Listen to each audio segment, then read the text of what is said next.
Cubbon park ಠಾಣೆಗೆ crime DCP Akshay M ಹಕಾಯಿ ಭೇಟಿಯನ್ನ ಕೊಟ್ಟಿದ್ದಾರೆ. ಕಾಲ್ತುಳಿತ ಪ್ರಕರಣಕ್ಕೆ ಸಂಬಂಧಪಟ್ಟ ಹಾಗೆ ತನಿಖಾ ಉಸ್ತುವಾರಿಯನ್ನ ಹೊತ್ತಿರುವಂತವರು ಸಿಸಿಬಿಯ ಕ್ರೈಮ್ ಡಿಸಿಪಿ ಆಗಿರುವಂತಹ ಅಕ್ಷಯ್ ಹಕಾಯ್. ಈಗಾಗಲೇ ಪ್ರಕರಣಕ್ಕೆ ಸಂಬಂಧಪಟ್ಟ ಹಾಗೆ 4 ಬಂಧಿಸಲಾಗಿದೆ. ಡಿಸಿಪಿ ಅಕ್ಷಯ್ ಹಕಾಯ್ ಅವರ ನೇತೃತ್ವದಲ್ಲಿ ನಡೆದಂತಹ ಕಾರ್ಯಾಚರಣೆಯಲ್ಲಿ ಆರ್ಸಿಬಿ ಉಪಾಧ್ಯಕ್ಷ Rajesh Menon, KCA secretary Shankar, RCB management ticket ಜೀನ್ ಮಜೀದ್ಗಾಗಿ ಸದ್ಯ ಹುಡುಕಾಟವನ್ನ ನಡೆಸಲಾಗ್ತಾ ಇದೆ.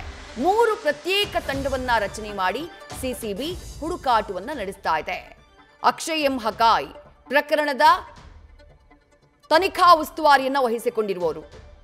DCP Akshay M Hakay Cubbon park ಠಾಣೆಗೆ ಆಗಮಿಸಿದ್ದಾರೆ. ಪ್ರಕರಣಕ್ಕೆ ಸಂಬಂಧಪಟ್ಟ ಹಾಗೆ ತನಿಖೆ ಚುರುಕನ್ನ ಪಡ್ಕೊಂಡಿದೆ. ರಾತ್ರಿ ಇಡೀ ಕಾರ್ಯಾಚರಣೆಯನ್ನ ಮಾಡಿದ್ದಾರೆ ಪೊಲೀಸರು. ಸದ್ಯ 4 ಅರೆಸ್ಟ್ ಮಾಡಲಾಗಿದೆ. ಪ್ರಕರಣಕ್ಕೆ ಸಂಬಂಧಪಟ್ಟ ಹಾಗೆ ಉಳಿದ ಆರೋಪಿಗಳಿಗಾಗಿ ಸದ್ಯ ಹುಡುಕಾಟವನ್ನ ಮಾಡಲಾಗ್ತಾ ಇದೆ. ಅದರಲ್ಲಿ ಒಬ್ರು ಕೆಸಿಎಯ ಸೆಕ್ರೆಟರಿ ಆಗಿರುವಂತಹ ಶಂಕರ್, ಮತ್ತೊಬ್ರು ಆರ್ಸಿಬಿಯ ಉಪಾಧ್ಯಕ್ಷ ರಾಜೇಶ್ ಮೆನನ್, ಮತ್ತೊಬ್ರು ಆರ್ಸಿಬಿ ಮ್ಯಾನೇಜ್ಮೆಂಟ್ನ ಟಿಕೆಟ್ ಜೀನ್ ಆಗಿರುವಂತಹ ಮಜೀದ್. ಈ 3 ಜನರಿಗಾಗಿ ಹುಡುಕಾಟ ನಡೆಸಲಾಗ್ತಾ ಇದೆ. ಅದಕ್ಕಾಗಿ 3 ಪ್ರತ್ಯೇಕ ತಂಡವನ್ನ ಸಿಸಿಬಿ ರಚನೆ ಮಾಡಿ ಸದ್ಯ ಈ 3 ಶೋಧವನ್ನ ನಡೆಸ್ತಾ ಇದೆ. ಪ್ರಕರಣಕ್ಕೆ ಸಂಬಂಧಪಟ್ಟ ಹಾಗೆ ತನಿಖೆ ಒಂದು ಕಡೆಗೆ ಚುರುಕನ್ನ ಪಡ್ಕೊಂಡಿದೆ. ಮತ್ತೊಂದು ಕಡೆಗೆ ಇವರಷ್ಟೇನ ಆರೋಪಿಗಳು, ಪೊಲೀಸರ ತಲೆದಂಡ ಮಾಡಿದ ಸರಿನಾ, ಈ ರೀತಿಯಾದಂತಹ ಚರ್ಚೆಗಳು ಕೂಡ ಜೋರಾಗಿವೆ.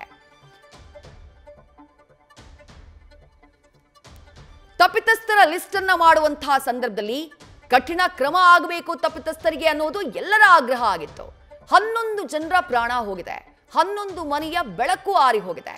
ಈ ಕಾರಣಕ್ಕಾಗಿ ಯಾರು ಆಯೋಜನೆ ಮಾಡುವಲ್ಲಿ ಎಡವಟ್ಟನ್ನ ಮಾಡಿದ್ರೋ, ಈ ರೀತಿ ಅಧ್ವಾನ ಆಗೋ ಹಾಗೆ ಮಾಡಿದ್ರೋ ಅಂಥವರ ವಿರುದ್ಧ ಕಠಿಣ ಕ್ರಮ ಆಗಬೇಕು ಅನ್ನೋದು ಪ್ರತಿಯೊಬ್ಬರ ಆಗ್ರಹ ಆಗಿತ್ತು. ಯಾಕಂದ್ರೆ 11 ಮಂದಿ ಆರ್ಸಿಬಿ ಅಭಿಮಾನಿಗಳು ಅಭಿಮಾನದ ಅಲಿಯಲ್ಲಿ ಬಂದು ಜೀವ ಕಳ್ಕೊಂಡಿತ್ತು. ಸರ್ಕಾರ ಕಠಿಣ ಕ್ರಮಕ್ಕೆ ಮುಂದಾಯಿತು ನಿಜ, ಸರ್ಕಾರ ಬಂಧನಕ್ಕೆ ಸೂಚನೆಯನ್ನ ಕೊಡ್ತು ನಿಜ. ಯಾರ್ಯಾರು ಪಾಲುದಾರರಾಗಿದ್ದಾರೋ ಅವರ ವಿರುದ್ಧ ಆ ಕ್ರಮಗಳಾಗ್ತಾ ಇದ್ದಾವೆ. ಅದರ ಜೊತೆಗೆ ಪ್ರಮುಖ 5 ಪೊಲೀಸ್ ಅಧಿಕಾರಿಗಳ ಅಮಾನತಿನ ಆದೇಶ ಕೂಡ ಆಯಿತು ಸರ್ಕಾರದಿಂದ. ಸರಿ, ಅವ್ರ ನಿರ್ಲಕ್ಷ್ಯ ಇದೆ ಅಂತ ಒಪ್ಕೊಳ್ಳೋಣ. ಬಟ್ ಇಷ್ಟೇ ಜನನ ತಪ್ಪು ಮಾಡಿದವರು, ಸರ್ಕಾರದ ಪಾತ್ರ ಇದ್ರಲ್ಲಿಲ್ವಾ? ವಿಧಾನಸೌಧದ ಮೆಟ್ಟಿಲ ಮೇಲೆ ಕಾರ್ಯಕ್ರಮವನ್ನ ಮಾಡಬೇಕು ಅಂತ ಹೇಳಿ ಕೆಎಸ್ಸಿಎ ಪರ್ಮಿಷನ್ ಅನ್ನ ಕೇಳಿದಾಗ ಇಲ್ಲ ಅಂತ ಸರ್ಕಾರ ಯಾಕೆ ಹೇಳಿಲ್ಲ?